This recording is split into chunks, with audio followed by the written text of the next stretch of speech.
Você acompanha Jornal da Rede Alesp. Estamos de volta, esse é o Jornal da Rede Alesp. Nesta quarta-feira, você bem informado com as notícias do Legislativo Paulista. Vamos aqui a mais notícias. Na votação de ontem, no plenário, Juscelino Kubitschek, que avançou 30 minutos da madrugada desta quarta-feira, os parlamentares aprovaram por 48 votos favoráveis e 37 contrários o item 1 do roteiro de votação, ou seja, um projeto substitutivo. Foi aprovado o item 1 do projeto de lei 529 de 2020, de medidas de ajuste fiscal e equilíbrio de contas públicas no estado de São Paulo. Mas a conclusão do processo de votação só ocorrerá quando os parlamentares votarem o item 2 da pauta. Esse item retira do projeto original a extinção das seguintes entidades: FURP, que é a Fundação para o Remédio Popular, a Fundação Onconcentro de São Paulo, o IMESC, o Instituto de Medicina Social e de Criminologia e o ITESP, que é a Fundação Instituto de Terras do Estado de São Paulo, além de alterações relativas aos tributos, entre outros temas.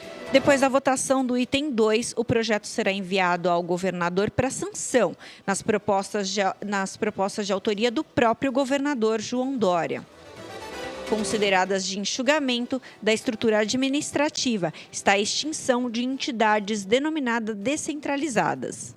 A Fundação Parque Zoológico de São Paulo, a CDHU, a companhia, que é a Companhia de Desenvolvimento Habitacional e Urbano do Estado de São Paulo, e a EMTU, Empresa Metropolitana de Transportes Urbanos de São Paulo, todas autorizadas a serem extintas nos próximos 6 meses após a sanção. As demais que devem ser extintas imediatamente são o SUSEM, Superintendência de Controle de Epidemias, o DAESP, Departamento Aeroviário do Estado de São Paulo, e o projeto também prevê a extinção do Instituto Florestal, unidade administrativa da Secretaria de Infraestrutura e Meio Ambiente. O projeto trata da realocação de recursos financeiros, que são medidas como redução do déficit do IANSP por meio da ampliação da alíquota de servidores com idade superior a 59 anos. Já as empresas extintas terão seus imóveis à alienação. Para o deputado Jorge do Carmo, do PT, a proposta é um prejuízo para a população. Não é possível que um deputado queira extinguir a EMTU, uma empresa que presta um serviço relevante para as regiões metropolitanas de São Paulo e de outras regiões do estado. Mas, não obstante a EMTU, tem também a CDHU. E aí, senhor presidente, fico pensando como é que o governador, que sempre retira recurso da habitação, sempre retira recurso aqui do orçamento da habitação, disse que agora a CDHU será incorporada pela Secretaria de Habitação. Embora tramitando em regime de urgência, o projeto que chegou na casa no dia 13 de agosto enfrentou forte resistência. A deputada Janaína Pascoal, do PSL, disse que seu trabalho foi determinante para a retirada de empresas que seriam extintas pelo projeto original. O governo teve 48 sims, mais o voto do presidente e apenas 35 nãos. Isso significa que eu não fui o voto determinante para a aprovação, mas o meu trabalho foi determinante para conseguir salvar 4 empresas, os fundos das universidades, da FAPESP, o trabalho do Coronel Nichical aqui, ó, foi determinante para salvar o fundo da PM. Nós conseguimos tirar o ITCMD.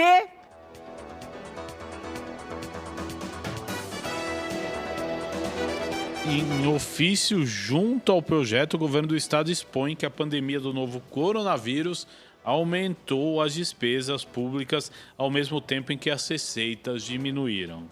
O déficit orçamentário para 2021, segundo o Executivo, será de 10 bilhões e 400 milhões de reais. Embora com ressalvas, o deputado Barros Munhoz, do PSB, defendeu o projeto. Eu defendo a permanência da SUSEM. Eu defendo a permanência da EMTU. Eu acho um absurdo que se extinga a EMTU e que se transfira suas atribuições para a Artesp. Mas tudo isso não termina hoje, meus amigos. Eu acredito sim que o governador vai cumprir o seu compromisso de não permitir acréscimos nos remédios e na cesta básica. E o projeto altera alíquotas do Imposto sobre a Propriedade de Veículos Automotores, o IPVA, e também trata da redução dos benefícios fiscais relativos ao ICMS, Imposto sobre Operações relativas à circulação de mercadorias, dentro de diversas outras alterações de caráter tributário e administrativo. Para o deputado Ricardo Melão, do Partido Novo, haverá aumento de tributos. É inconstitucional o projeto dessa forma. É inconstitucional um projeto dessa forma, onde ele pede uma autorização para aumentar a alíquota de imposto de ICMS por decreto. Isso aqui, gente, o fim é claro. Quem tiver que pagar mais por isso, e aí vai aumentar, como o deputado Arthur Duval fala aqui, o remédio da vovó, já que se cobra 12% de medicamentos genéricos, vai aumentar o preço do tijolo. Jornal da Rede Alesp. Pois é, e o governo do estado, por meio da Empresa Metropolitana de Águas e Energia, a EMAI, abriu uma chamada pública para a escolha de empresas interessadas em instalar empreendimentos fotovoltaicos flutuantes no reservatório da Billings, na capital. Os participantes deverão apresentar documentos técnicos, financeiros e ambientais previstos no edital. Serão apresentadas propostas de planta de geração com potências que variam entre 1 megawatt pico e 30 megawatt pico em 4 locais pré-estabelecidos na Billings. Depois da análise dos documentos, a EMAI selecionará as melhores proposituras, com possibilidade de implantação pelas empresas habilitadas. Vencido o trâmite necessário junto aos órgãos reguladores, a EMAI e os futuros parceiros poderão constituir uma sociedade de propósito específico para viabilizar a implantação das usinas, cuja a energia produzida será comercializada nos ambientes de contratação regulada livre. Jornal da Rede Alesp. Vamos de mais entrevista no Jornal da Rede Alesp desta quarta-feira.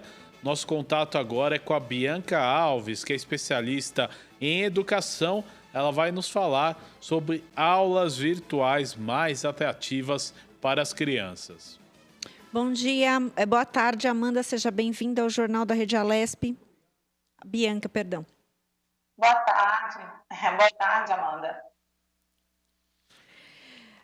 Bianca, em meio ao momento atípico que nós estamos enfrentando, as casas se tornaram as salas de aula e o professor é visto por meio da tela. Quais são os principais desafios das aulas virtuais para as crianças? Bom, né, acho que, em primeiro lugar, é importante a gente dizer que a gente nunca vivenciou isso aqui na nossa história, né? Uhum. E lugar de criança na escola. A escola é o lugar onde a gente troca experiência, né? Onde a criança experimenta, sente. E isso é importante a gente deixar claro. É o espaço onde ela se socializa realmente. Aos professores coube, né, o grande desafio de dar continuidade a esses conteúdos. Nos foi imposto, na verdade, esse desafio. E aí, a gente sabe que transferir esse conteúdo, né, para o virtual, ele tirou muita gente da zona de conforto. Vale lembrar também que as atividades elas precisam ser tão lúdicas quanto elas eram também no espaço presencial. Uma coisa que é importante a gente deixar claro é que esses pais também estão em casa trabalhando em home office, né? Então, as crianças que são pequenas e dependem desse apoio dos pais, principalmente para auxiliar, lembrar, né, dos professores que procurem atividades mais simples, que elas tenham um pouco mais de autonomia para fazer sozinhas, como uma dobradura, colorir, contar histórias. Acho que isso tudo ajuda também, porque esse pai também está em casa, ele precisa do tempo dele de trabalho, mas ele também precisa acompanhar a criança durante a aula. Eu acho que esse aí é um grande desafio, né? Como fazer esse responsável auxiliar a criança, mas eu acho que o professor pode também colaborar bastante. Agora, como os professores, né, podem fazer para dar continuidade aí nos conteúdos da mesma forma na sala de aula, né, no presencial, levando ao mesmo tempo aí atrair a atenção das crianças? Como você consegue levar uma sala de aula, né, para dentro da casa dos alunos? Bom, acho que antes de mais nada a gente tem que dizer que é importante tudo que a gente faz delicado está relacionado aos conteúdos que a gente também aplicou na sala presencial. Então, e é claro que novos conteúdos serão desenvolvidos. Utilizar a tecnologia a nosso favor, né? Como professores, a gente precisa utilizar nesse momento a tecnologia tudo a nosso favor. Ou seja, a gente tem que unir o conteúdo com a interação digital. Antes de mais nada, é fundamental conhecer a plataforma que a gente está trabalhando. Tá? É através dessa plataforma que a gente vai conseguir tirar o máximo de conteúdo para entregar, explorando, sabendo como utilizar os recursos, se a gente consegue mais interação. Uma outra grande dica também para atrair esses alunos é a contextualização. A gente tem que ver algum significado, né? Na verdade, as crianças elas precisam ver algum significado daquilo que ela está aprendendo. Então, se a gente consegue trazer tanto para a sala virtual, como a gente levava na sala presencial, conteúdos contextualizados, eu acho que isso facilita bastante também. O mais importante nesse momento é que esse aluno também se sinta, né, acolhido. O professor, ele precisa fazer com que o aluno seja participante ativo dessa aula, mesmo que ela seja num ambiente virtual. Então, o aluno ele não pode ficar esquecido. Todos os alunos eles precisam ter o seu papel, né, dentro da sala, mesmo que ela seja online. Então, só transmitir o conteúdo efetivamente não gera aprendizado. Então, quanto mais acolhido esse aluno se sentir, quanto mais envolvido nas atividades ele estiver, melhor. O professor pode exemplificar, ele pode mostrar conteúdos e depois também solicitar a participação dos alunos. Aí a gente também consegue ver, né, se o aluno está aprendendo o conteúdo efetivamente. Uhum. Bianca, de que modo os conteúdos devem ser adaptados ao meio virtual? As aulas devem ser conduzidas do mesmo modo que era feita no ambiente presencial? Então, na verdade, todo o conteúdo, né, ele pode ser lecionado de maneira virtual. Todo o conteúdo, a gente não vai fazer distinção. Esse aqui dá para fazer de maneira virtual, esse aqui só dá para fazer presencial. Todo o conteúdo ele pode ser ministrado. O que vai mudar, efetivamente, é a condução da aula, né? Então, é essa condução que precisa sofrer adaptações. Interação entre alunos, como que nós vamos conseguir, né, fazer com que os alunos participem e sejam parte efetiva dessa aula. Por exemplo, numa sala virtual, se a gente solicita algum exemplo ou pede um voluntário, todo mundo levanta a mão, é muito mais fácil. Já na aula virtual, isso é mais difícil. Então, os alunos também tiveram que aprender a estudar nesse modelo. Foi uma adaptação não só para os professores, mas também para os alunos. Eles também precisaram aprender. E a aula ela deve ser conduzida de acordo com a plataforma. Mais uma vez, acho que conhecer a plataforma que está sendo utilizada, ela é o que vai nos dizer como a aula também será conduzida. Eu consigo fazer trabalho em grupos, eu consigo dividir essa sala virtual em espaços. Então, é isso. A forma de expor o conteúdo também modificou, né? Ela foi modificada. E cada vez mais a gente precisa trazer para essa exposição de conteúdo situações reais, né? Situações reais. É esse contexto que vai facilitar o aprendizado do aluno. Como as aulas devem ser organizadas para garantir o bom aproveitamento, diminuir a duração das aulas? Pode ajudar as crianças, incluir personagens em música? Pode ser uma boa opção também aí nesse ambiente virtual? Olha, eu sempre digo que planejar é essencial. Então, o professor, para ele ministrar qualquer aula, seja tanto presencial ou online, ele precisa se planejar.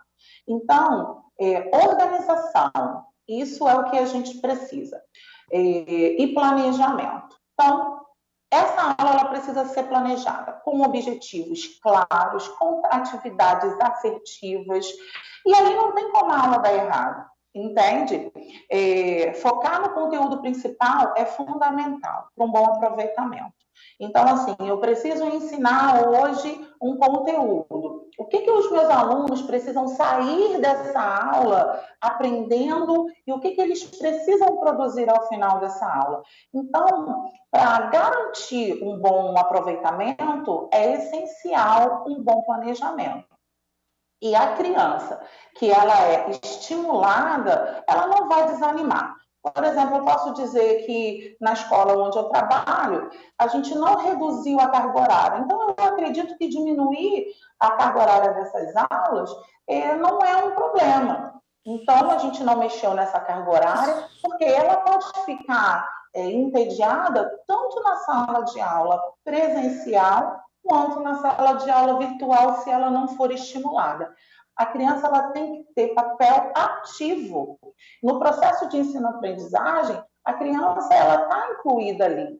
Então, se a gente, como professor, né, a gente que é o professor dessa aula, a gente não botar essa criança para estar envolvida, ela realmente não vai ter um bom aproveitamento. Agora, eu digo assim, que incluir personagens, músicas, brinquedos no cenário, objetos, tudo que possa chamar a atenção também é importante. E aí, volto na questão do planejamento. Até eu digo que planejar a aula, às vezes a gente até precisa que o responsável pegue algum objeto com antecedência para aquela aula. Então, eu sempre digo que planejar é o sucesso para qualquer aula, ter um bom, ser uma boa aula, uma aula bem dada, e para que os alunos eles tenham um bom aproveitamento. Gostaríamos muito de agradecer a sua participação aqui no Jornal da Rede Alesp, os seus esclarecimentos. Muito obrigada, viu? Uma ótima tarde para você. Uma ótima tarde a todos. E vamos de mais entrevista no Jornal da Rede Alesp desta quarta-feira. O nosso contato agora é com o Dr. Tirso Meireles, que é presidente do Sebrae. Ele vai falar aí da situação das micro e pequenas empresas no pós-pandemia. Doutor Tirso, seja muito bem-vindo ao Jornal da Rede Alesp. Boa tarde, doutor Tirso. Boa tarde a todos. Boa tarde, Guga. Boa tarde, Bel. É um grande prazer estar com vocês. Doutor, quais as medidas e iniciativas hoje do Sebrae para ajudar o empreendedor a minimizar, as dificuldades provocadas pela pandemia? Ô, Guga, é uma pergunta muito boa, mas precisaria fazer uma retrospectiva rápida. Quando nós tivemos o início da pandemia em março, o Sebrae tomou uma decisão muito forte, que foi a decisão de colocar todo mundo em home office. Nós temos praticamente 1.200 consultores, treinamos todos eles, já estavam treinados, estavam expert para isso, e começamos a fazer uma pesquisa inédita que demonstrou que o micro e pequeno empreendedor não tinha capital de giro. Então, nós tínhamos de ensiná-lo a trabalhar os problemas existentes naquele momento. Primeiro foi para que ele renegociasse os seus aluguéis, os seus impostos, para que ele pudesse se preparar com a gestão do fluxo de caixa dele, para que ele pudesse efetivamente conseguir um capital de giro para que pudesse manter suas atividades. Isso foi bem complexo, muito difícil na ocasião. Fizemos um kit de enfrentamento para que nós pudéssemos ensinar passo a passo a ele. Enquanto isso, ele se preparava no contexto como todo. Nesse momento, fizemos uma parceria importante com o governador de São Paulo, João Dória, com o Banco Desenvolve São Paulo, Banco do Povo, onde deliberamos recursos para o Banco do Povo e também orientação de crédito para que pudesse ajudar nesse momento difícil. Recursos pequenos, mas foram importantes naquele momento exato e pressionamos o governo federal para que ele pudesse criar as linhas especiais como o Pronamp. Isso ajudou muito o contexto como um todo para que realmente se preparasse a micro e pequena empresa, porque, infelizmente, a maioria da micro e pequena empresa não se preocupou muito com o cadastro do cliente. O cadastro do cliente é importante. Prova é que, se ele tivesse um cadastro mais solidificado, ele poderia estar vendendo mais rapidamente os seus produtos. Naquela ocasião, Guga e Mel, nós chamamos as grandes plataformas digitais, Google, Facebook, WhatsApp, todos eles, para que nós pudéssemos solicitar a eles para baixar as ferramentas digitais para ajudar a micro e pequena empresa, principalmente bares e restaurantes, pudesse efetivamente vender em self-service e e-commerce. E nós conseguimos abaixar e, inclusive, desenvolvemos em um toque muito rápido o Pertinho de Casa, que é um projeto gratuito feito pela Federação da Agricultura e Pecuária de São Paulo, o Senar, Serviço Nacional de Aprendizagem Rural e o SEBRAE, para que nós pudéssemos distribuir os produtos agrícolas da grande metrópole São Paulo, que estava tendo dificuldade de escoamento. Isso foi um sucesso, virou no bairro todo, hoje está no Brasil todo, e todo mundo que entra nessa plataforma é uma plataforma gratuita, não tem custo nenhum, e a pessoa se localiza porque você tem um sensor aonde liga quem quer comprar e quem quer vender automaticamente. Isso ajudou e muito e fez acontecer as coisas. Nesse momento todo, Guga, nós observamos que realmente a economia do Estado de São Paulo tiveram seus altos e baixos em alguns setores. Então, por exemplo, o agronegócio nós conseguimos manter aberto, levando já desde o início os protocolos de segurança e fizemos mais de 3,5 milhões de máscaras para os produtores e trabalhadores rurais.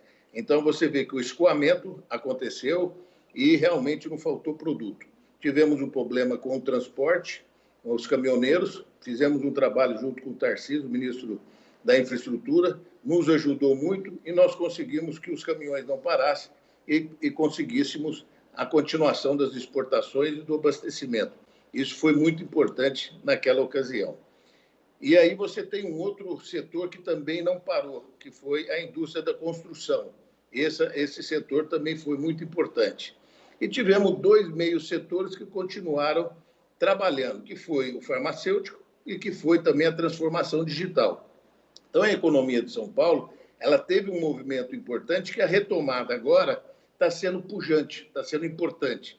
E é por isso que agora eu venho a você e explicar a Mel e a você, e os telespectadores que estão nos ouvindo, que o momento agora é muito delicado. Pelo seguinte, a pessoa que tem uma visão empreendedora antes da pandemia tem de esquecer, você tem de ocupar, absorver as experiências positivas, porque agora o cliente mudou, o comércio mudou, as condições são outras, os custos são outros, então nós temos de olhar de uma forma diferente. Aí nós estamos chamando isso, Mel, de reshape. É a forma diferente que você vê o mercado para que você possa ter as alternativas. Então, o que é? Você precisa interpretar os sinais ao redor da pessoa. O que efetivamente está tendo de abordagem interessante para você fazer. Por exemplo, no começo da pandemia, nós paramos num bar, praticamente um bar-restaurante, que estava vendendo esfirra. E ali a pessoa não sabia o que fazer. Nós demos dicas básicas para que ela pudesse fazer o enfrentamento. Aí nós passamos agora recentemente, ela falou, nossa, eu não consigo entregar tantos produtos. Falei, que ótimo. Ela falou, nossa, eu estou trabalhando demais. Falei, que ótimo, né? Então, quer dizer, você tem de interpretar os sinais da sua redondeza, que é importante. Você valorar os recursos disponíveis, o conhecimento que você tem, a experiência que você tem, a rede que nós estamos falando, para que você possa finalizar os seus cadastros bem, o capital, a infraestrutura, o estoque. Então, quer dizer, você começa a ter a valoração daquilo que você tem.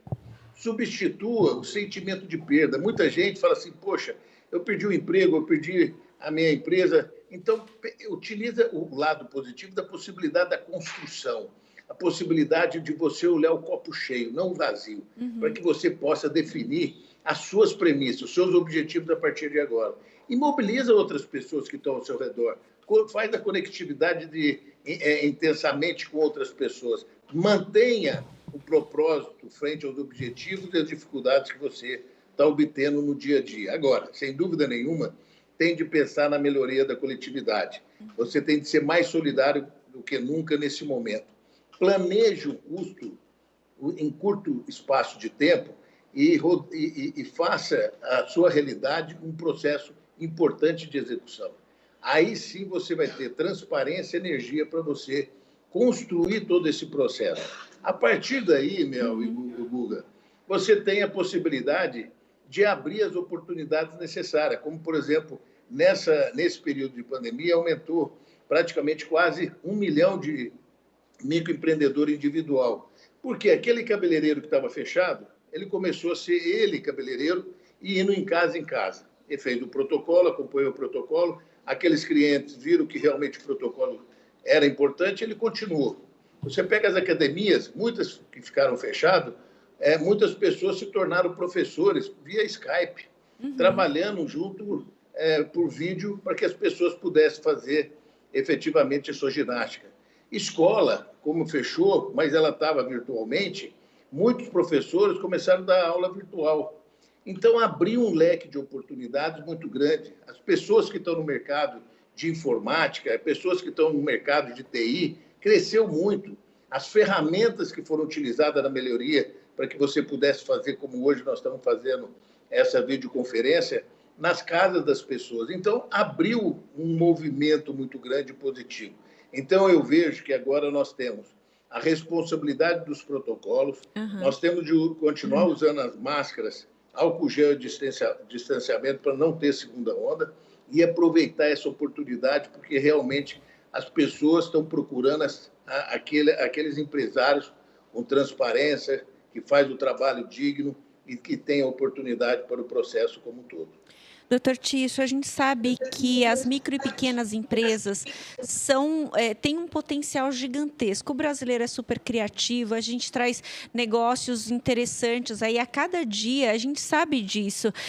E vocês, obviamente, que são peça fundamental aí para que esses negócios aconteçam e saiam do papel e virem empreendimentos que tragam emprego para as pessoas. Eu queria que o senhor desse a sua opinião. É o micro e pequeno que vai tirar as pessoas da dificuldade nesse momento que a gente se encontra? Olha, Mel, você toca num ponto muito importante. Só no estado de São Paulo, nós temos em torno aí de 3 milhões e 600 micro e pequenas empresas. O poderio da micro e pequena empresa, ela é muito forte, muito valorosa. Você pega, por exemplo, a campanha que nós fizemos aí, Compre do Bairro. Como eu falei também, o pertinho de casa, que tem realmente o processo de interagir com as pessoas mais próximas, você começou a conhecer seu bairro melhor. Você sabe agora o que o teu bairro tem. E esse trabalho de compra do pequeno abriu uma percepção muito forte. Se nós agora, com a economia melhorando, dando essas condições necessárias que eu te falei, que é o reshape, a nova forma de pensar, os conceitos efetivos que realmente fortaleceram o processo produtivo.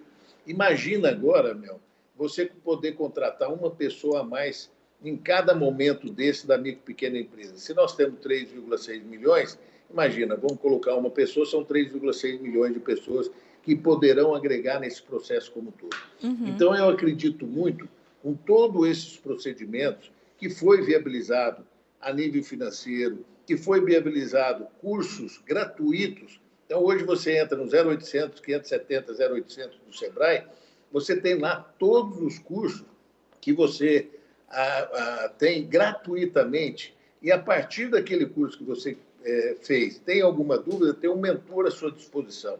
Então, você faz a avaliação do fluxo de caixa, faz a avaliação e fortalecimento do mercado, e aproveita aquilo que eu disse para você, interpretar os sinais ao seu redor. Eu tenho certeza que o futuro, para que nós possamos ter uma sociedade melhor, de emprego e renda mais rápido, é com a micro e pequena empresa.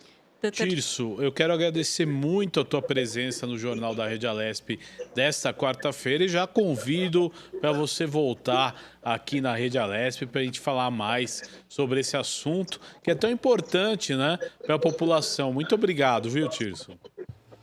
Ô Guga e Mel, muito agradecido. Foi difícil a gente arrumar a agenda, mas eu permaneço à disposição. Nós estamos com um trabalho muito bacana aí no desenvolvimento local e metropolitano, com turismo, com a economia criativa, que será um prazer a gente passar isso para o público de vocês. Parabéns pelo trabalho de vocês, a honra é toda nossa. Muito obrigado, doutor Tirso Meirelles, presidente do Sebrae, que participou do Jornal da Rede Alesp desta quarta-feira, que o Jornal da Rede Alesp chega ao fim. Nós vamos acompanhar agora, direto do Palácio dos Bandeirantes em São Paulo, a coletiva do governador João Dória, que começa dentro de instantes. Melissa Araújo, muito obrigado aí por mais um jornal. Muito obrigada, Guga. A gente terminou aqui com uma mensagem super bacana do Dr. Tirso, uma mensagem de ânimo, né? Sem dúvida nenhuma, logo mais às 2h30 da tarde tem a sessão ordinária do Parlamento Paulista. Você acompanha tudo ao vivo aqui na Rede Alesp e a partir de agora você acompanha a coletiva do governador do estado de São Paulo, direto do Palácio dos Bandeirantes, o governador João Dória aí trazendo a sua atualização, né? Às segundas, quartas e sextas-feiras aí do Plano São Paulo. A cidade de São Paulo está na fase verde, boa parte do estado, se eu não me engano, 76% do estado já estão na fase verde, só, se eu não me engano, a região de Barretos ainda na fase laranja, o resto do estado na fase amarela, onde a flexibilidade começa a aumentar, mas você sempre tem que se cuidar, mantendo o distanciamento social, usando máscara, o álcool gel, porque ainda não passou. Vai passar, né, Mel? Certeza. Mas ainda não certeza. passou. Vamos direto, então, ao Palácio dos Bandeirantes, Zona Sul de São Paulo, 12h45, dentro de instantes aí, as imagens direto do Palácio dos Bandeirantes. Hoje tem sessão extraordinária também a partir das 7 da noite, né, Melissa? Isso, é bom a gente lembrar que vamos votar o item 2, né, da pauta de ontem, que fala aí sobre as empresas que seriam tiradas aí, as 4 empresas que seriam tiradas aí do plano de extinção de algumas autarquias aí do estado de São Paulo. Então, tá certo, então vamos direto ao Palácio dos Bandeirantes em São Paulo, Zona Sul, Morumbi, fazendo o nosso link direto com a entrevista coletiva do governador João Dória. O Jornal da Rede Alesp volta amanhã a partir das 9h30 da manhã. Tchau, tchau. Hoje, quarta-feira, 14 de outubro. Obrigado também aos cinegrafistas, fotógrafos, técnicos e à equipe da TV Cultura, que transmite ao vivo aqui do Palácio dos Bandeirantes esta coletiva de imprensa. Hoje participam conosco Rocieli Soares, secretário da Educação, Jean Gorenstein, secretário da Saúde, Marco Vignoli, secretário de Desenvolvimento Regional, Patrícia Ellen, secretária de Desenvolvimento Econômico, Ciência e Tecnologia, José Osmar Medina, coordenador do Centro de Contingência da Covid-19, e João Gabardo, coordenador executivo do Centro de Contingência do Covid-19.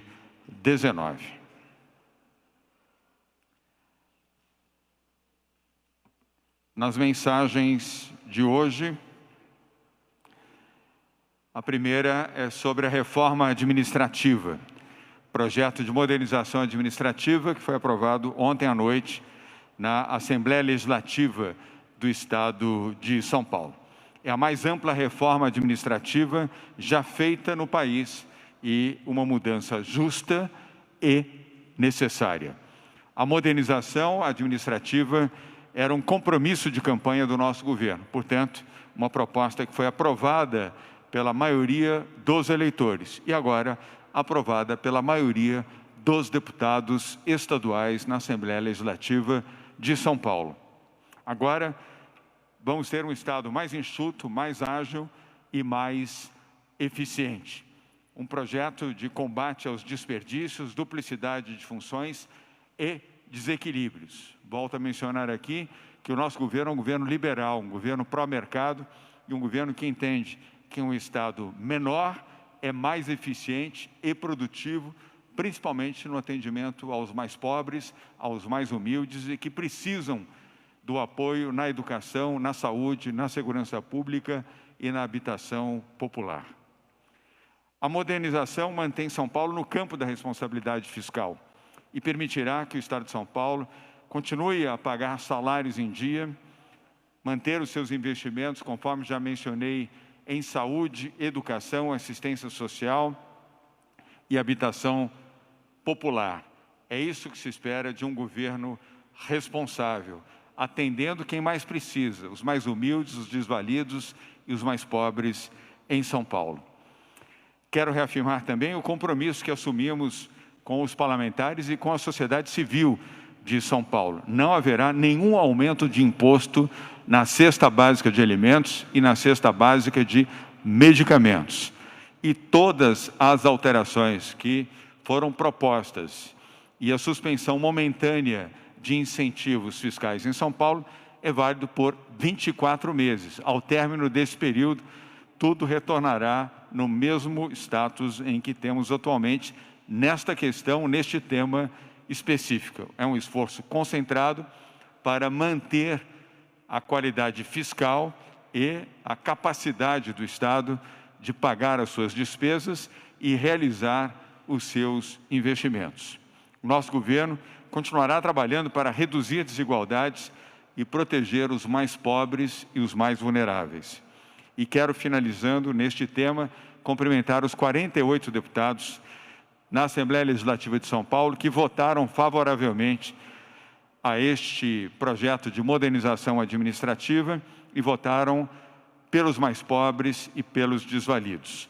E não quero desqualificar os que votaram contra. O processo democrático estabelece isso, respeito pela decisão da Casa Legislativa, respeito pelo debate e respeito pelo contraditório. Tanto entendo como parte do processo democrático o debate que, durante as últimas 3 semanas, aconteceu na Assembleia Legislativa de São Paulo. Não há crítica a isso. Segunda mensagem de hoje, liberação do líder do PCC. Estou confiante na decisão que, hoje à tarde, o Supremo Tribunal Federal deverá chegar e, seguramente, a justa interpretação do caso específico desse traficante internacional de drogas, André Macedo, conhecido como André do Rap.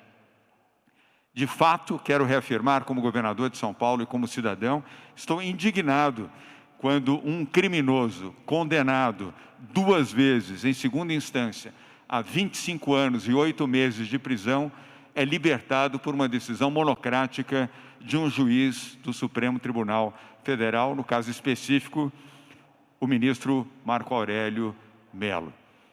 Entendo também que o Congresso Nacional deve imediatamente adotar medidas para alterar o projeto que foi aprovado pelo presidente Bolsonaro com uma decisão que precisa ser revista para evitar que situações como essa que vivenciamos nos últimos 2 dias não mais aconteça.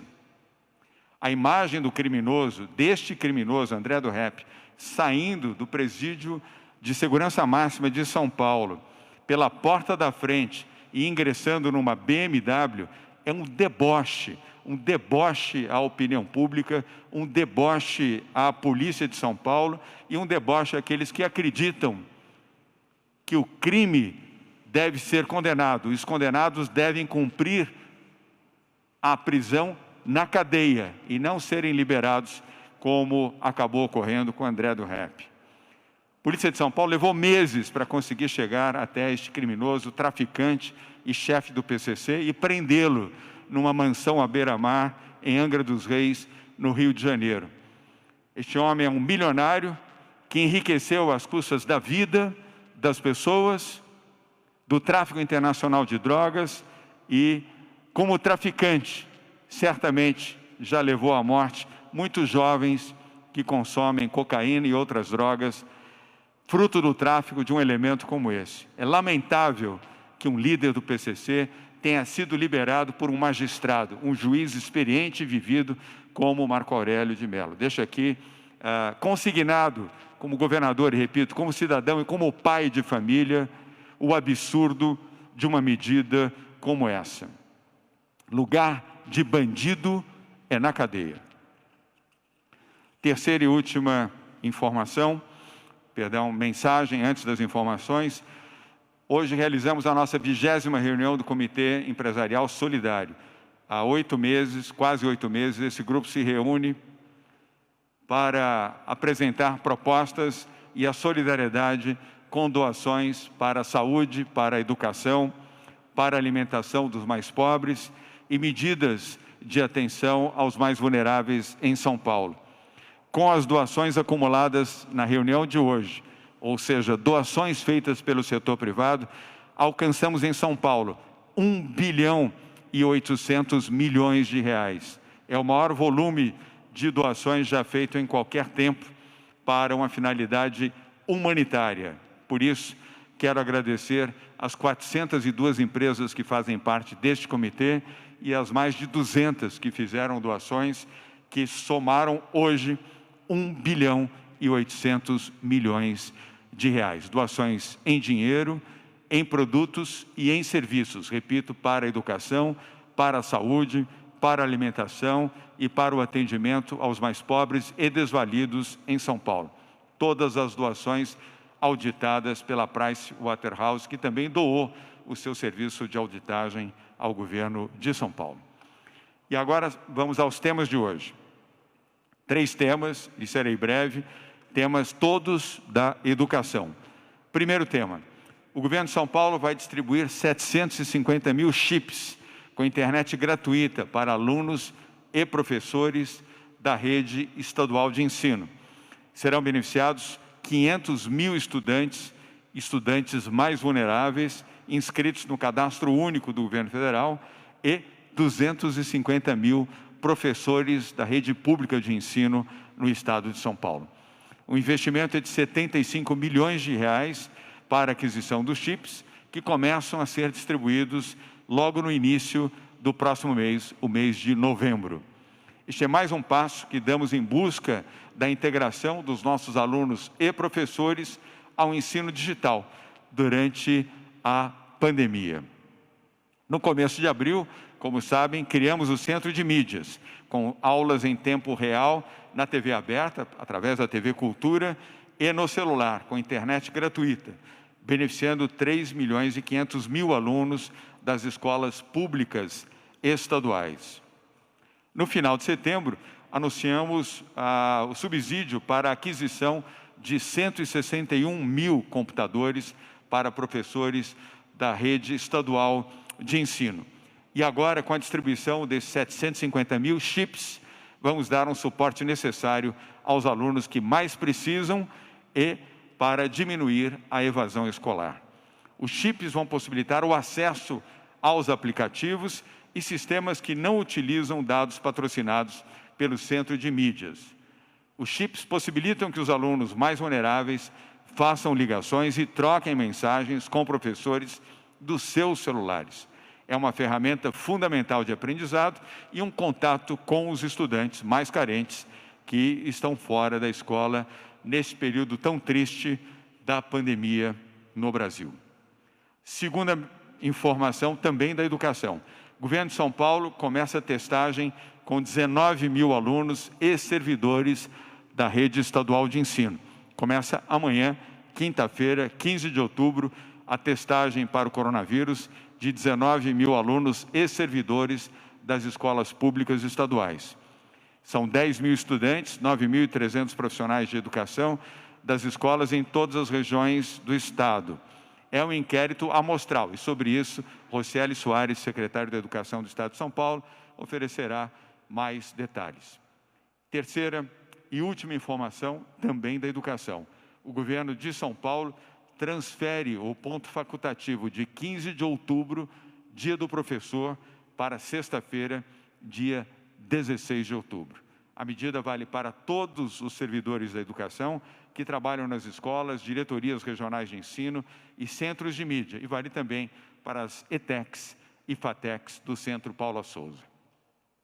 Quero aqui aproveitar para deixar o meu registro pessoal de cumprimento e respeito aos professores de todo o Brasil, e em particular aos professores da área pública e privada também aqui no estado de São Paulo. Eu estudei em escola pública, a Escola Professora Marina Sintra, a escola estadual, que ainda hoje funciona na Rua da Consolação, e também fui professor universitário na Fundação Armando Álvares Penteado.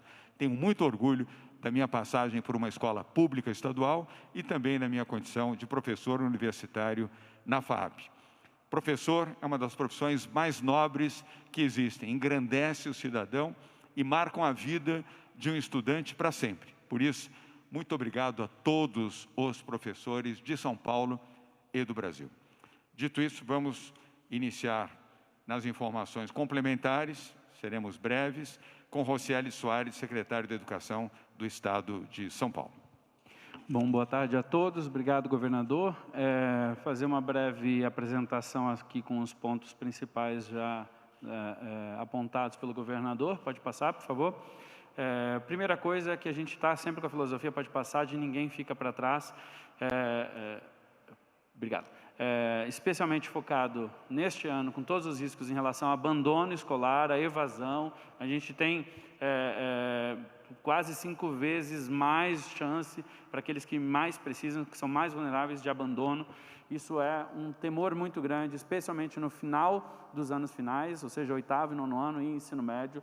E o prejuízo, obviamente, ao desenvolvimento, à aprendizagem, que já é natural, um desafio durante os períodos longos. Nesta pandemia, obviamente, é mais desafiador. Sobre isso, inclusive, pode passar, nós temos, por exemplo, o estudo do Banco Mundial que tem falado que num cenário hoje pessimista, que está muito próximo do real, na América Latina, 90% do ano letivo sem aulas presenciais é uma previsão hoje aqui na América Latina, e que isso equivale a pelo menos meio ano de aprendizagem perdido. E isso vai trazer um impacto, no próprio estudo do Banco Mundial fala que, por exemplo, o Brasil, ao longo do tempo, vai perder 4,2 trilhões de dólares, porque nós não demos a formação que deveríamos dar a esses jovens. Pode passar?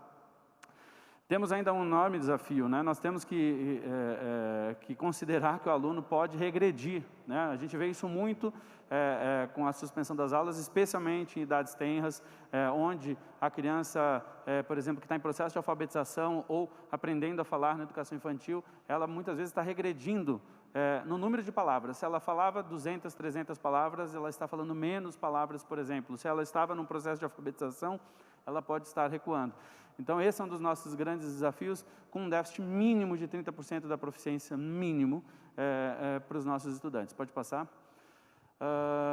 Nesse programa, nós temos 3 frentes importantes. A busca ativa para favorecer a continuidade dos estudos, o acolhimento, apoiar emocionalmente nesse processo, inclusive para que eles permaneçam na escola, e, obviamente, a recuperação e o aprofundamento dos nossos estudantes. Pode passar?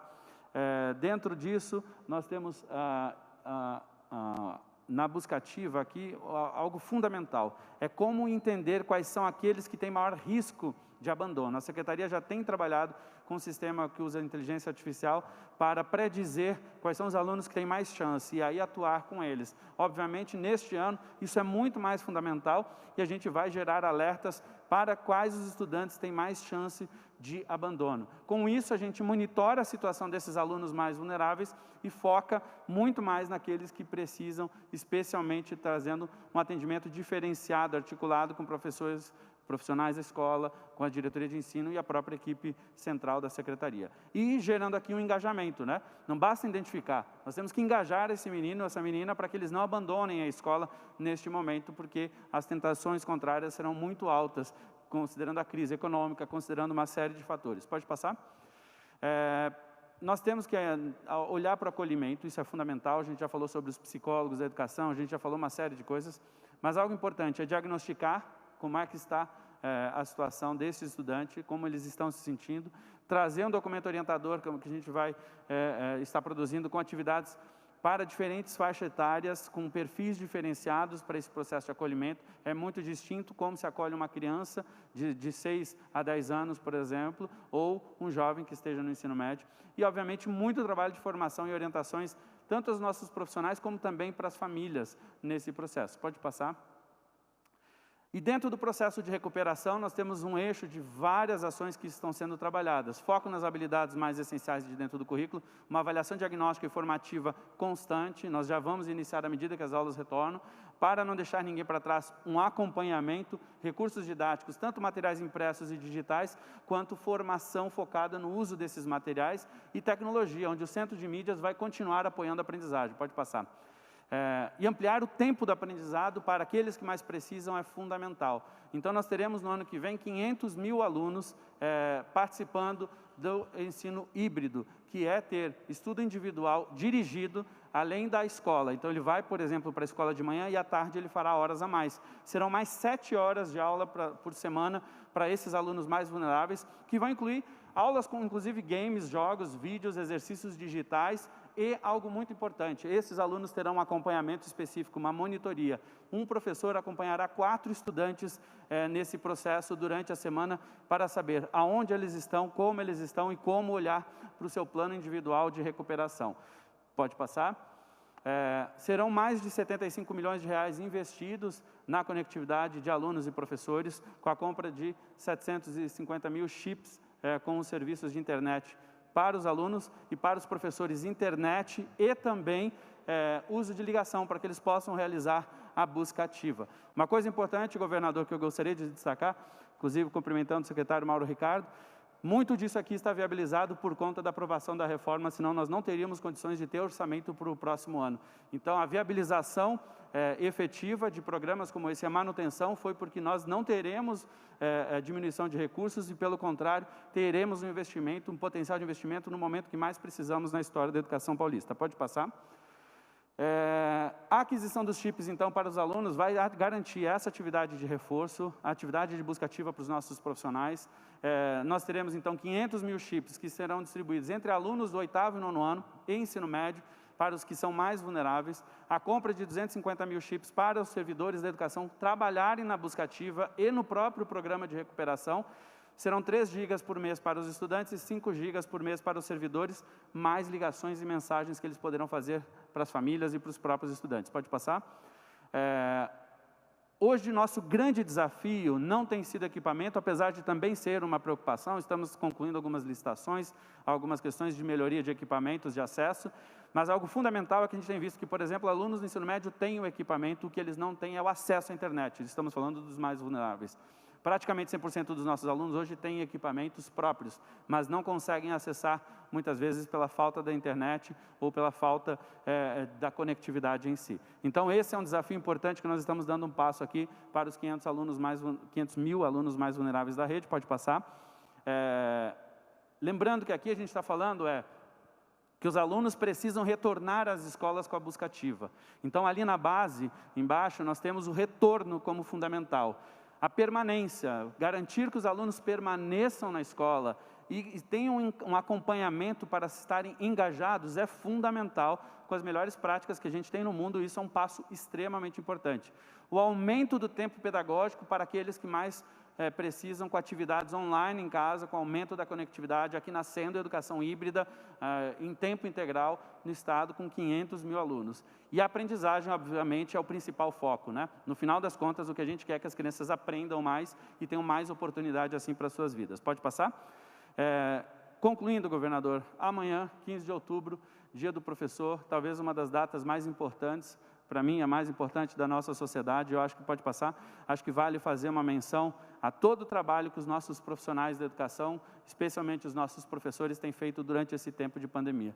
Não tem sido simples se reinventar. Nós quebramos muitos tabus, quebramos muitas barreiras para poder superar e buscar encontrar, e eu queria render hoje minhas homenagens aos professores, que são, sem dúvida, os profissionais mais importantes, e nesse processo de retorno também estão tendo que se reinventar, também estão tendo que dialogar, ajudar na busca ativa, ajudar nesse processo de recuperação. É, sem dúvida, o maior desafio da história da educação paulista e da educação brasileira, o que nós vamos passar, estamos passando e o que ainda vamos passar. Vale a pena reconhecer isso. Pode passar? Rapidamente, lembrando, os professores não pararam durante esse processo, nós tivemos uma reorganização do calendário, tivemos atividades constantes, busca ativa, um trabalho, um grande esforço das escolas, e a pandemia exigiu essas novas habilidades para os nossos estudantes, profissionais também, obviamente, e este momento é importante de reconhecimento aos nossos profissionais por tudo que passaram e passam todos os dias. Pode passar? E já que a gente não consegue, obviamente, comemorar todos os dias, nós decidimos dar, sim, não estava previsto na reorganização do calendário, mas a gente resolveu fazer o recesso escolar para as nossas escolas. Então, no dia 16 de outubro, as escolas e as diretorias de ensino da Secretaria de Educação terão o recesso escolar em homenagem aos nossos professores, professoras e também aos demais membros das equipes escolares que também estarão com este dia de recesso escolar. Lembrando que a Secretaria, a área central, aqueles órgãos centrais da Secretaria continuarão trabalhando, não é recesso para toda a Secretaria, nós estaremos ainda com as atividades que são fundamentais. Pode passar? Eu termino, na verdade, agradecendo o governador e lembrando, né? Todos nós estamos aqui porque fomos marcados na nossa vida por algum tipo de professor. E amanhã é o dia da nossa sociedade, mais do que nunca, reconhecer o papel dos professores. E essa pandemia tem ensinado muitas famílias que estão tendo que se reinventar hoje, ajudando seus filhos, ajudando seus netos, ajudando seus sobrinhos, com um papel que geralmente ficava exclusivamente nas costas dos professores. Portanto, hoje, toda a família se sente um pouco professor e pode ver um pouquinho daquilo que nossos professores fazem todos os dias. Por isso, um grande dia para todos nós, é o Dia dos Professores, e deixo aqui meu grande reconhecimento e abraço a todas as professoras e professores da rede pública, da rede privada, de todo o nosso Estado. Obrigado, governador. Obrigado, Rosselli. Vamos agora aos dados da saúde com o Jean Gorenstein e logo na sequência as perguntas dos jornalistas. Jean? Boa tarde, governador. Boa tarde a todos. Estamos na 40ª semana epidemiológica do Plano São Paulo. Estamos com 76% da população do Estado no faseamento verde do plano. Serviços, horários de atendimento e atividades foram ampliados e a educação também vem sendo retomada, especialmente em alguns municípios, de uma forma opcional, definida por cada uma das prefeituras, sempre baseando-se nos índices da saúde local. Nessa semana, mais de 19 mil alunos e servidores começarão a ser testados de forma amostral em 100 escolas de todo o estado de São Paulo. Serão 20 municípios, cada qual com 5 escolas eleitas. Essa medida, aliada à preparação das escolas com todas as regras e ritos de segurança sanitária, vão permitir um ambiente absolutamente seguro, tanto para os alunos, quanto para professores, servidores e educadores. Lembro que mantivemos melhora dos índices da saúde, comparando-se às 4 últimas semanas epidemiológicas. Tivemos queda de 23% no número de casos, 20% do número de óbitos e 4% no número de internações. As taxas de ocupação de UTI estabilizaram na faixa de 42,2% no estado e em queda na Grande São Paulo em 41,6%. Mesmo assim, continuamos em quarentena. Primeiro slide, por favor. Temos hoje, no estado de São Paulo, 45.060 casos, com 37.541 pessoas que, infelizmente, perderam as suas vidas. Temos 933.347 casos, felizmente, recuperados. Próximo. Observem que a projeção do número de casos e logo a seguir o número de óbitos da primeira quinzena de outubro mostra que os níveis que nós atingimos nessa semana epidemiológica estão abaixo das projeções estabelecidas, tanto para casos, próximo, bem como para óbitos. E dessa maneira, confirmando que nós estamos com a pandemia controlada no nosso estado. Muito obrigado, governador. Muito obrigado, Jean Gorenstein. Vamos agora às perguntas. Eu vou aqui apresentar a ordem. Nós teremos a CNN abrindo as perguntas, depois a Rádio Jovem Pan, depois o correspondente internacional no Brasil do jornal Frankfurter Allgemeine Zeitung, depois Rádio Capital, TV Cultura, Rede TV, TV Globo, Globo News. Começando então com você, Tainá Falcão. Boa tarde. Sua pergunta, por favor. Governador, duas perguntas sobre o caso André do Rap, para o senhor mesmo, né? Primeiro, eu queria que o senhor falasse sobre esse possível percurso que ele fez, né? A gente chegou a conversar sobre isso, mas o senhor mantém, então, essa probabilidade dele estar no Paraguai e qual teria sido o percurso dele saindo aqui do presídio? E também, se o senhor considera difícil encontrá-lo num tempo razoável e o que tem avançado nas investigações, é claro que o senhor pode citar até aqui.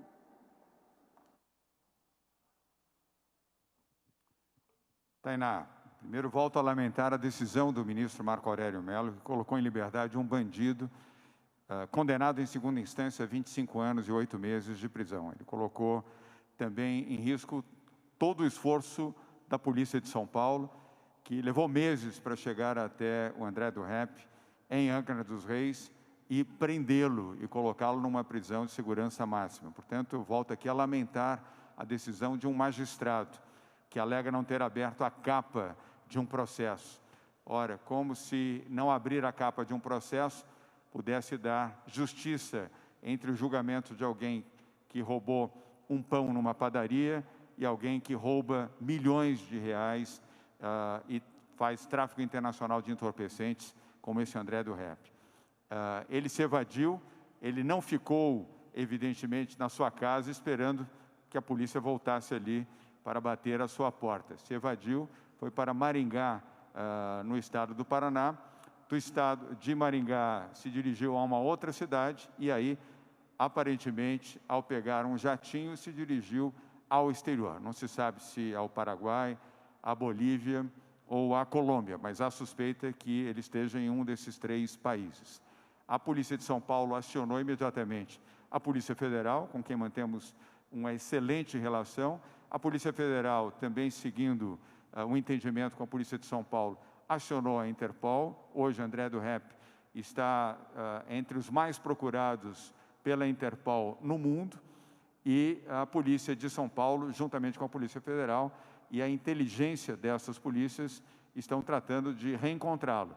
E, ao fazê-lo, com a cooperação da Interpol, vamos trazê-lo de volta ao Brasil, colocá-lo numa prisão de segurança máxima e esperar que um ministro do Supremo não tome decisão monocrática de colocar em liberdade um traficante, um chefe de facção criminosa, como ocorreu nesta semana, por uma decisão infeliz do ministro Marco Aurélio Mello. Vamos à próxima pergunta, que é da Rádio Jovem Pan, a Caterina Achuti, Caterina Achuti, da Rádio Jovem Pan. Pronunciei corretamente? Hoje corretamente. Sim. Obrigada. Governadora, minha pergunta é sobre o projeto, o PL 529 de ajuste fiscal, aprovado ontem, no Parlamento Paulista. No texto original enviado pelo senhor, ele contemplava a extinção de 10 estatais, mas esse projeto sofreu um ajuste e 4 empresas dessa lista de 10 foram retiradas, sobrando, então, 6 estatais. Inicialmente, o PL traria economia de 8,8 bilhões para o Estado. Com a retirada dessas 4 empresas, qual é a previsão, né, de economia, então, que esse projeto traz para o Estado? E emendo outra pergunta. São Paulo é o primeiro estado do país a fazer essa reforma administrativa. O senhor acha que essa iniciativa pode, de alguma forma, inspirar os demais estados aqui a aprovarem projetos dessa natureza? Obrigada. Caterina, respondendo as duas questões, do projeto de lei 529, que foi aprovado ontem à noite pela Assembleia Legislativa do Estado de São Paulo, conforme você já mencionou, depois de 2 semanas de intenso debate, o que representa, evidentemente, um retrato da democracia. Eu já disse que não critico o debate, nem o contraditório, isso é parte do processo, mas feliz estou com a aprovação do projeto de lei 529, que vai permitir, mesmo com a extinção de 6 e não de 10 empresas, uma economia de 7 bilhões de reais ao Estado para a destinação desses recursos para a saúde, segurança pública, educação, proteção social e habitação popular nos anos de 2021 e 2022. E vamos fazer todo o esforço possível para que as 4 estatais que não foram incluídas dentro desse programa de extinção possam melhorar a sua produtividade, reduzir o seu custo e terem um padrão de eficiência o mais próximo possível daquilo que se espera de uma empresa eficiente e dentro do padrão privado. Em relação aos demais estados, também a resposta é sim. São Paulo foi o primeiro estado do país a adotar uma reforma administrativa e aprová-la na Assembleia Legislativa do Estado. Serve de estímulo para que outros estados brasileiros, outros governadores, possam fazer o mesmo, seguindo o bom exemplo de São Paulo e, obviamente, o bom exemplo dos parlamentares que, de diferentes partidos, tomaram a corajosa e correta decisão de apoiar e votar positivamente para a aprovação desse plano de reforma administrativa. E mais do que isso, Caterina, espero também que o governo federal adote a mesma medida, faça a reforma administrativa e submeta à aprovação do Congresso Nacional. Diante da pandemia e do grave risco fiscal que tem o país e tem os estados, é mais do que necessário realizar a reforma administrativa no âmbito das assembleias estaduais e no âmbito do Congresso Nacional. Caterina, obrigado pela sua pergunta. Vamos agora online com o correspondente do jornal Frankfurter Allgemeine Zeitung, o Tjerk Bruwiller. Tjerk, espero ter pronunciado corretamente o seu nome em especial. E muito obrigado por estar participando aqui desta coletiva de imprensa. Você já está em tela. Sua pergunta, por favor. Obrigado, governador. Boa tarde. Eu tenho uma pergunta virada um pouco na retomada econômica. Para o ano que vem, está prevista a abertura de mais um escritório da Invest São Paulo no exterior, vai ser em Munique, na Alemanha. Se tem uma data para abertura, por que na Alemanha? E o que o governo espera desse novo escritório em Munique? Outra pergunta seria se já tem novos investimentos concretos vindo da Europa. E uma pergunta geral, qual o papel do investimento estrangeiro para a retomada econômica pós-pandemia? Obrigado. Muito obrigado. É um conjunto de perguntas, Tjerk, que vou responder aqui na sequência. A Alemanha, como todos sabem, é um dos principais parceiros comerciais do Estado de São Paulo, terceiro maior parceiro nas importações, sétimo maior parceiro nas exportações. O setor automotivo é o que lidera o investimento alemão no Brasil, seguido de metal metalúrgico, o setor químico e o setor da agricultura. A decisão do governo de São Paulo de abrir mais uma unidade do seu escritório no exterior e fazê-lo em Munique, na Alemanha, foi uma decisão consolidada o ano passado. Deveríamos estar abrindo agora, neste mês de outubro, devido à pandemia, adiamos para junho do ano que vem a abertura do terceiro escritório comercial de São Paulo. Abrimos, como todos sabem, em Shanghai, na China, depois em Dubai, nos Emirados Árabes, e agora vamos ao escritório da Europa, cuja base será em Munique, na Alemanha. Portanto, ele vai atender não apenas o universo de investidores alemães, Tcherk, como também de toda a Europa. Para nós, Munique tem um papel estratégico no contexto europeu e a Alemanha também como um parceiro privilegiado que é da economia brasileira e da economia de São Paulo. Destaco um outro ponto importante, que é a questão ambiental. São Paulo respeita o meio ambiente, São Paulo é signatário da COP de Madrid. Vamos assinar novamente o acordo em novembro próximo em Glasgow, na Escócia, onde haverá um novo encontro mundial do meio ambiente, e vamos buscar também investidores alemães para a área ambiental aqui no Brasil. Faremos o mesmo na Noruega e na Alemanha, especificamente, 2 países que têm respeito pelo meio ambiente e fundos de investimentos que se dedicam a isso. Por último, estamos desenhando parcerias específicas na área tecnológica, na indústria 4.0, no ensino técnico, na saúde e na expansão do mercado e da indústria metalúrgica e também da indústria automotiva em São Paulo. Esses serão os grandes temas, Tcherk, do escritório que vamos abrir em junho em Munique, na Alemanha, no seu país. Obrigado pela sua participação. Nós vamos agora tirá-lo aqui da tela, mas esperando que você continue nos acompanhando na coletiva. E voltamos aqui presencialmente para a Rádio Capital com a jornalista Carla Mota. Carla, boa tarde. Sua pergunta, por favor. Boa tarde a todos. Na área da saúde, eu gostaria de saber como que está o acompanhamento dos possíveis casos de reinfecção, né, que estão sendo feitos no Hospital das Clínicas. E na área da educação, aproveitando que amanhã é o dia do professor, eu gostaria de saber do secretário Rocieli Soares qual que tem sido o maior aprendizado da pasta ao longo desse ano aí, onde os professores se desdobraram bastante. Existe algo que pode ser mudado ou acrescentado a partir de agora, secretária? Muito obrigada. Carla, obrigado. Vamos começar com a saúde, com o Jean Gorenstein.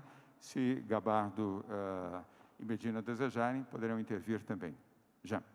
Carla, hoje o que tem se discutido é qual é a possibilidade que um indivíduo que já teve Covid-19 se reinfectar. Nós temos alguns casos de pessoas que já tiveram no passado, há meses atrás, e que passam a apresentar sintomas muito parecidos. Esses sintomas fizeram com que essas pessoas fossem reinternadas e fossem reinvestigadas para se saber se elas ainda portavam algum vírus, inclusive o próprio coronavírus. E aí ele veio positivo. Nessa testagem veio positivo. Dessa maneira, a pergunta era, será que é uma nova exposição? Será que isso se trata de um vírus prévio que ficou ali ainda presente, que nós chamamos quiescente, por um período mais prolongado, e, portanto, não uma reinfecção? Existem, portanto, uma necessidade, e é esse o objetivo dos ambulatórios que foram abertos, no sentido de avaliar aquele vírus identificado naquele momento e comparar o seu material genético em relação ao vírus prévio, para saber se eles são os mesmos vírus ou outros vírus. Dessa maneira, em nenhum momento conseguiu, aqui no Brasil, se identificar a existência de novos vírus, portanto, uma reinfecção. Nós tivemos no mundo 5 casos que inclusive essa semana foi consagrado, de que houve uma reinfecção, sim, mas isso só foi possível através da análise do material genético atual em comparação do pregresso. Lembro, portanto, que isso é algo absolutamente único, raro, isso não é uma frequência dentro dos nossos 35 milhões de pacientes. Isso sugere-se que para cada um caso, entre 10 milhões de casos. Portanto, é uma raridade, mas isso é possível. Por isso que nós consagramos e invocamos as pessoas, mesmo aquelas que tiveram o Covid-19 previamente, que mantenham todos os rituais de uso de máscara, lavagem das mãos e evitar as aglomerações. Muito bem, Jean. Rocieli? Oi. Carla, obrigado pela pergunta. Eu acho que esse ano está recheado de aprendizados, né? Nós começamos o ano letivo, primeiro, imaginando que seria um ano normal, né, entre aspas, com planos da gestão para este ano, para o ano que vem, para 2022, e a gente teve mudanças drásticas, né? Acho que alguns aprendizados estão muito claros. Inclusive falei aqui, ao falar do Dia do Professor, a percepção das famílias é algo que tem mudado muito em relação ao papel da educação, ao papel do próprio professor, porque as famílias têm se colocado. E acho que esse é um aprendizado que a gente não pode perder, Carla. Assim como sociedade, as pessoas costumam dizer, vamos valorizar a educação. Agora as pessoas estão dizendo, nossa, eu preciso valorizar, porque eu entendi muito mais esse papel. A gente não pode mais perder essa conexão. Outro aprendizado importante, né? O professor é insubstituível. Né? Existia sempre um temor quando a gente discutia o uso de tecnologia, se ia substituir o professor. Nada substitui o professor. Se eu tiver que escolher entre a tecnologia e um bom professor, eu sempre vou ficar com o bom professor, porque a tecnologia não é nada sem o bom professor. Mas a tecnologia apoia o bom professor. E acho que esse aprendizado também serviu para nós, na Secretaria, para os próprios professores. Por isso, esses investimentos em apoiar a compra de equipamentos individuais, compra de equipamentos pela própria Secretaria que a gente está trabalhando, conectividade.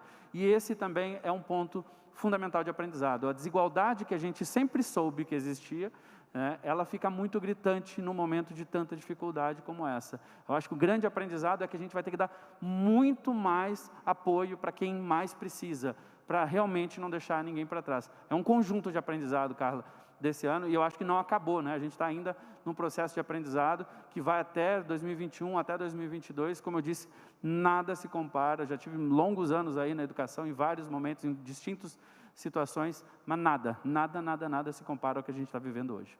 Obrigado pela pergunta. Obrigado, Rocieli. Queria aproveitar, antes de convidar a Maria Manso, da TV Cultura, e Carla, dizer o mesmo, e fiquei feliz de ouvir isso do secretário de Educação.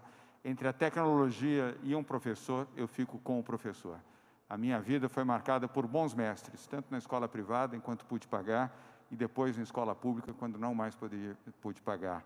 E me lembro até hoje dos ensinamentos desses professores. Nada substitui o ser humano, principalmente no ensino. A tecnologia ajuda, mas não substitui. Vamos agora a Maria Manso, TV Cultura. Boa tarde, Maria. Sua pergunta, por favor. Boa tarde. Pegando esse gancho dos professores, um levantamento da própria Secretaria da Educação mostrou que, antes da pandemia, apenas 11% dos professores já haviam ministrado alguma aula online. Agora, 100% dos professores já passaram por essa experiência. A Secretaria tem como avaliar a didática que eles estão usando e estuda algum treinamento, mesmo que agora, já depois das primeiras experiências, um treinamento para que esses professores sejam mais eficientes nas aulas online? E para o senhor governador, o programa do Bom Prato, de graça, voltado para moradores de rua, acabou no dia 30 de setembro. Existe a possibilidade da volta da gratuidade para as pessoas mais carentes do Bom Prato? Maria, vamos às duas perguntas. Vou tomar a liberdade de começar respondendo a sua segunda e, na sequência, passo ao nosso secretário Rocieli Soares. O Bom Prato não acabou, Maria. O Bom Prato continua e continuará. É a maior rede de alimentação popular do país e que funciona muitíssimo bem. R$1 a refeição no almoço, R$1 no jantar, 50 centavos no café da manhã. O que terminou foi a gratuidade, que nós tínhamos já anunciado que isto ocorreria até 30 de setembro, a fase mais dura, mais difícil da pandemia. A partir de agora, o Bom Prato segue funcionando, oferecendo alimentação balanceada, preparada com muito cuidado e também com bastante carinho, em todo o estado de São Paulo, a R$1 a refeição no almoço, R$1 no jantar e 50 centavos no café da manhã. Rocieli. Obrigado, governador. Maria Manso, essa é uma pergunta importante, né? Quando a gente começou, saiu inclusive uma pesquisa dizendo que 87% dos professores nunca tinham recebido um treinamento sobre educação à distância ou aulas online. E, na verdade, a Secretaria nunca tinha feito absolutamente nada, porque nunca foi algo que a gente entendesse que fosse necessário desta forma, né? A pandemia mudou totalmente a perspectiva, mudou a perspectiva do professor, mudou da secretaria, mudou dos estudantes, obviamente, né? E a gente ainda está nesse processo de aprendizado. Então, formação é sempre algo fundamental, seja qual for o objetivo, seja no acolhimento, mas para o uso de tecnologia, os países, por exemplo, Portugal tem uma experiência importante, quando eles financiaram muita coisa de mudança tecnológica e não deram a formação apropriada, eles regrediram em resultado em determinado momento. Ou seja, colocar a tecnologia não há garantia de que você vai ter melhores resultados. Por quê? Porque o principal elemento é o ser humano, é apoiar o professor nessa mudança. Então, sim, a gente tem buscado avaliar o que a gente tem aprendido e aprendizado todos os dias. Tem professor que começou sem imaginar como se faria uma aula dessas, e hoje ele está nos ensinando a como formar, inclusive, os colegas, né, formação de pares, que é algo que a gente tem uma riqueza muito grande. No final das contas, a gente aprendeu tanto, continua aprendendo metodologias ativas com educação mediada por tecnologia, o centro de mídias, tudo isso veio sim para ficar, sem substituir. Por isso que um dos pilares importantes aqui é, a partir dessas experiências, o nascimento da educação híbrida. O aluno vai presencial para a escola e poderá ter, se ele não estiver numa escola de tempo integral, ele vai estar na educação integral híbrida, onde ele vai ter professores fazendo atividades online com ele, vai ter outras atividades a partir de novas didáticas que os próprios professores estão aprendendo e criando nesse momento. É incrível o que os professores estão fazendo nesse momento. Obrigado, Rocieli. E Maria Manso, não para corrigir você, mas apenas para complementar. O programa Bom Prato não é feito para as pessoas em situação de rua, é feito para qualquer pessoa. Portanto, não há necessidade de você se identificar nem com uma pessoa em situação de rua, nem com uma pessoa em situação de pobreza. Basta ir ao Bom Prato e você se alimenta com segurança alimentar e boa qualidade por R$1 no almoço ou no jantar e no café da manhã. Vamos agora a Estela Freitas, da Rede TV. Estela, boa tarde. Obrigado pela sua presença mais uma vez. Pronto. Sua pergunta, por favor. Boa tarde a todos. Pergunta para o secretário Rocieli Soares a respeito da reprovação.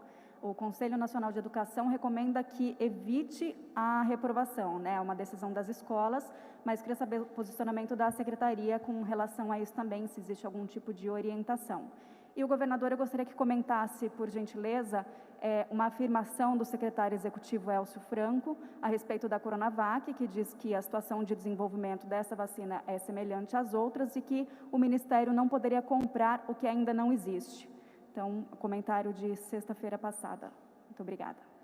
Obrigado, Estela. Vamos então com o Rocieli. Obrigado, Estela. Bom, vamos lá. Primeiro que é uma orientação do CNE, o CNE nem pode determinar isso para as redes e para as escolas. Então, como orientação, a gente lê, vai entender, tem coisas que a gente vai seguir, tem coisas que nós vamos seguir caminho. Nós não somos a favor de uma aprovação, de uma reprovação de qualquer maneira. Obviamente, nós estamos num ano distinto, mas também temos alguns parâmetros do que é o mínimo que cada estudante deve entregar.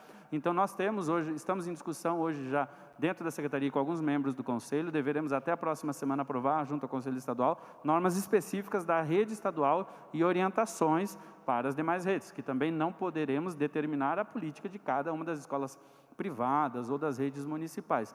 Nós temos, sim, o objetivo hoje de estabelecer um mínimo que o aluno deve ter, inclusive para equivaler o que seria a presença, as atividades mínimas para os estudantes, terá sim, ele terá toda a oportunidade de recuperação, seja agora, inclusive em janeiro, todo momento a gente precisa, isso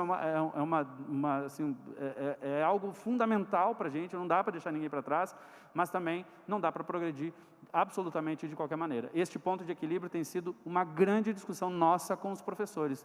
Faço lives, e a minha equipe também, quase todos os dias. Esse é um dos temas mais discutidos hoje pelos professores da rede estadual, e a gente está ouvindo muito, e obviamente a decisão final é dos professores, respeitando sempre a dificuldade, se o aluno tentou, se ele buscou, não é se ele aprendeu que eu vou reprovar ou não, é muito mais se ele buscou, ele está lá ativo, não está, e se não está ativo, por quê? Se ele tinha condições e não estava participando, que a gente vá buscar esse aluno para que ele faça.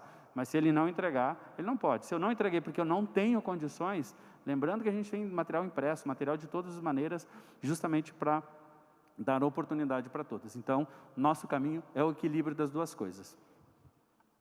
Obrigado, Rocieli. Estela, vou dividir a resposta à sua segunda pergunta. com o ex-secretário executivo do Ministério da Saúde, que hoje é o nosso coordenador executivo do Centro de Contingência do Covid-19, o João Gabardo, que foi secretário executivo do Ministério da Saúde, juntamente com o ex-ministro e brilhante ministro Luiz Henrique Mandetta. Eu prefiro ficar com a opinião do ministro da Saúde, Eduardo Pazuello, que não vê com esta posição emitida pelo seu secretário executivo. E com o ministro teremos uma reunião na próxima semana, no dia 21, às 10 horas da manhã, no Ministério da Saúde, exatamente para alinhar os procedimentos para aquisição da vacina pelo Ministério da Saúde. A vacina Coronavac, a vacina do Butantan. Vacina que existe e já está sendo aplicada em 13 mil voluntários, médicos e enfermeiros aqui no Brasil, em 7 estados brasileiros. Vacina que existe e agora, neste mês de outubro, o Butantan receberá os insumos para 5 milhões de vacinas. Vacina que existe e agora, em dezembro, chegarão 46 milhões de doses da vacina. Portanto, a nossa posição será alinhada com o ministro da Saúde, Eduardo Pazuello. Mas sobre esse tema ainda, Estela, fala João Gabardo. Gabardo. Boa tarde, governador. Não seria nenhuma novidade o Ministério da Saúde fazer a aquisição dessa vacina, mesmo ela estando nessa fase de avaliação clínica, em fase 3, e ainda não tendo o registro pela Anvisa. Eu lembro que o Ministério da Saúde fez isso em relação à vacina produzida em parceria com a Fiocruz, com a vacina de Oxford, em que o Ministério da Saúde fez uma antecipação de recursos para aquisição desta vacina, mesmo tendo o risco da vacina não obter a autorização legal para a sua comercialização. Esse é um risco que muitos países estão tendo que correr, fazendo a aquisição sem ter essa segurança da aprovação. Então, isso poderia também ser feito com a vacina Coronavac, uma vez que os estudos clínicos apontam que não estamos tendo nenhum tipo de problema, não há relato de efeitos adversos, nada que possa impedir a liberação por parte da Anvisa dessa vacina. Tenho certeza que o Ministério da Saúde vai terminar apoiando o governo do Estado de São Paulo, inclusive porque há uma incorporação de tecnologia. O Ministério da Saúde fez, através das suas parcerias, várias aquisições antecipadas para que o país pudesse importar essa tecnologia e fazer com que a produção desses medicamentos de alta complexidade e de custo muito elevado, pudesse ser produzido no Brasil. Então, não é nenhuma novidade que o Ministério possa fazer a aquisição e repassar recursos para a incorporação de novas tecnologias na área de medicamentos e vacinas. Obrigado, João Gabardo. Estela, obrigado pelas perguntas. Vamos agora à última intervenção, do William Cury, Will, da TV Globo News. Boa tarde, mais uma vez um prazer tê-lo aqui conosco. Sua pergunta, por favor. Boa tarde, gente. Boa tarde a todos. Tenho 3 perguntas hoje. A primeira sobre o traficante André do Rap. O senhor governador falou sobre prováveis destinos deles no exterior, né? Que seria o Paraguai, ou então a Bolívia ou a Colômbia. Tem uma expectativa, de acordo com os relatórios da inteligência, para a recaptura do André do Rap em relação a tempo? Qual que é a expectativa do governo de São Paulo? Segunda pergunta em relação à vacina. Havia um prazo de que amanhã seriam abertos os primeiros resultados clínicos da 3ª fase da Coronavac que o Butantan está fazendo. Eu queria saber se isso vai acontecer mesmo, se amanhã os resultados já vão estar disponíveis para avaliação do governo de São Paulo e do Butantan também. E a terceira pergunta é sobre o uso da máscara, né? Por causa da pandemia da Covid-19, se tornou obrigatório sair às ruas com máscara. Eu queria saber se já há uma análise no sistema de saúde sobre também a prevenção de outras doenças por causa do uso da máscara. Gripe, né, nós passamos pelo inverno, houve menos internações por causa de outras doenças respiratórias, além da Covid-19, que pode ser atribuída ao uso da máscara, sobretudo no transporte público, que normalmente é lotado de gente. Obrigado. Obrigado, Will. A última pergunta será respondida pelo Dr. Jean, com a participação do Dr. Medina sobre o uso da máscara, e sobre a primeira e a segunda responderei.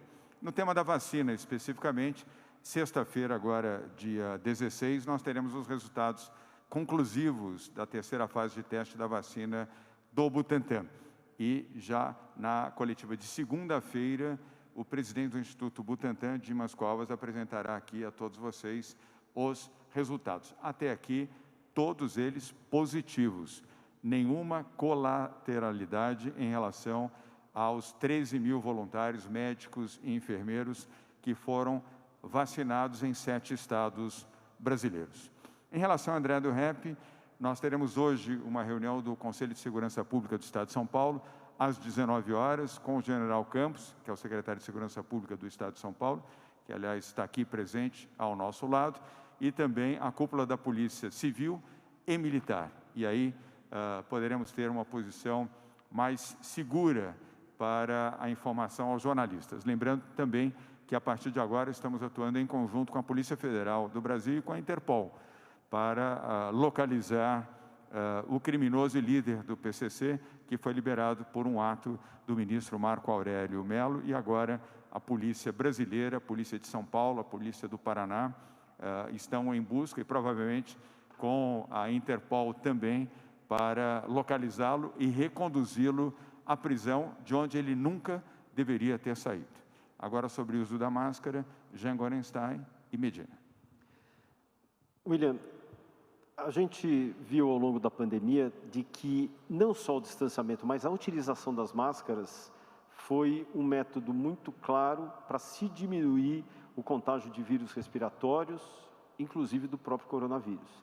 Nós tivemos uma queda acentuada de outros vírus respiratórios, mesmo em momentos em que as temperaturas eram mais baixas, eventualmente dentro dos domicílios as pessoas se aglomeravam mais, mas mesmo assim, vírus como a gripe tiveram uma queda importante nas internações por síndrome respiratória aguda, que era aquele desconforto respiratório agudo que, entre as hipóteses, poderia ser um outro vírus, por exemplo, da gripe, ou o próprio coronavírus. Então, o uso da máscara, claramente, no nosso meio, se mostrou uma medida eficaz, e não só aqui no Brasil, como também no mundo, sendo uma das linhas mestras de orientação da Organização Mundial de Saúde.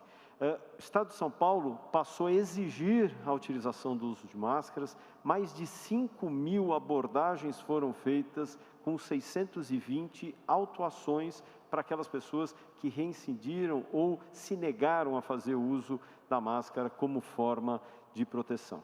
Então, nós continuamos orientando que, dentro das medidas sanitárias, além do distanciamento, além do uso do álcool gel, a máscara se faça necessário. E o mais interessante nisso tudo é o quanto nós tivemos da adesão da população com relação ao uso de máscaras, chegando a 96% nos grandes centros, 92% nas periferias, mostrando que as pessoas tomaram a consciência que a máscara é algo que as protege, protege a sua família e protege, com isso, a própria população de forma geral. Obrigado, Jean. Medina? Obrigado, William, pela pergunta. Obrigado, governador. Eu sempre insisto bastante no uso da máscara, e eu sempre digo que a máscara muitas vezes precisa ser utilizada até no domicílio, em casa, principalmente quando tem algumas pessoas que têm maior risco de desenvolver a doença com desfecho ruim. Essa recomendação que nós insistimos aqui, ela foi feita ontem pelo presidente italiano, recomendando que mesmo em casa, quando houver uma situação de risco, onde houver pessoas que circulam fora do domicílio e que voltam para casa, se tiver pessoas em casa que têm maior risco, a máscara deve ser utilizada em casa também, quando o distanciamento não for possível ou nas condições onde existe proximidade. Então, precisa reforçar o uso da máscara no verão agora, porque é mais desconfortável, mas precisa ser utilizada. E o uso permanente da máscara é a forma mais adequada de prevenir o contágio. É a forma que chama a atenção, é o maior símbolo da luta contra o contágio pelo coronavírus, é o uso da máscara. Então, nós precisamos insistir bastante nisso, recomendar bastante o uso muitas vezes em casa ou em muitas situações onde existe a possibilidade de contágio, gerenciar o uso da máscara. Medina, muito obrigado. Will, obrigado pelas perguntas também. Vai poder pedir gol no domingo, fez 3. E agora, ao encerramento desta coletiva, gostaria de lembrar a todos que nesta sexta-feira nós teremos uma coletiva dedicada à economia, com a presença do ex-ministro da Fazenda, ex-secretário da Fazenda do Estado de São Paulo, Henrique Meirelles, para a apresentação do programa Retomada 21-22, um importante programa de retomada econômica aqui no Estado de São Paulo e também do programa de desestatização do Estado. Chama a atenção de todos, pois será muito importante esta apresentação conduzida por Henrique Meirelles. A todos que estão aqui, os que estão em casa também, desejo um ótimo dia, uma boa tarde, em paz e sob proteção, inclusive da sua máscara e o distanciamento social. E, por favor, sempre que possível, lave as suas mãos com álcool em gel ou com água e sabão. Obrigado a todos, fiquem com Deus e até sexta-feira. Você acompanhou o Jornal da Rede Alesp. Tudo sobre o Legislativo do Estado de São Paulo.